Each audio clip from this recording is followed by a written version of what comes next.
Mir geht's heute echt beschisse, sitz hier an diesem Ort, bin hier wie festgenagelt, komm heute nicht mehr fort.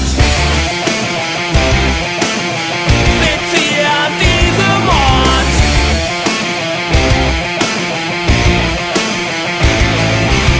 Der Abend fing wirklich super an, in der Kneipe lacht mich ein Mädel an, die ist rattenscharf, oh Mann, da geh ich gleich richtig ran.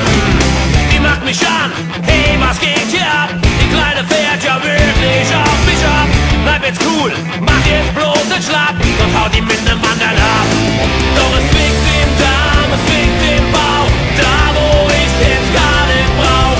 Zwickt im Darm, zwickt im Bauch, da wo ich's jetzt gar nicht brauch.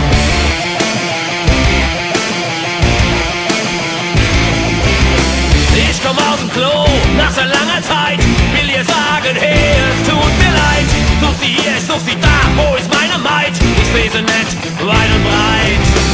Doch am Tresen steht ne Supermaus. Ich geh zu ihr und sag, hallo, ich bin der Klaus.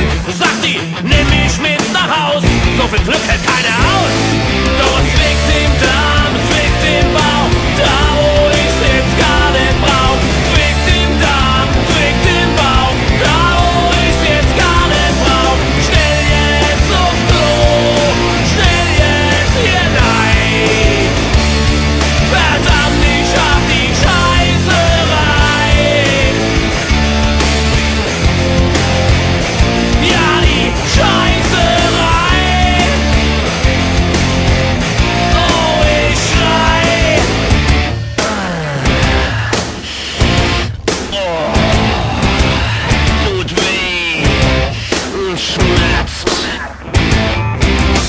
Mir geht's heute echt beschisse, sitz hier an diesem Ort, bin hier wie festgenagelt, komm heute nicht mehr fort. So ein Mist, das Mädel bist du los, doch weit gefehlt, schon sitzt sie auf meinem Schoß. Alles klar, was mach ich da bloß? Ich scheiß mir in die Hose, denn es zwickt im Darm, es zwickt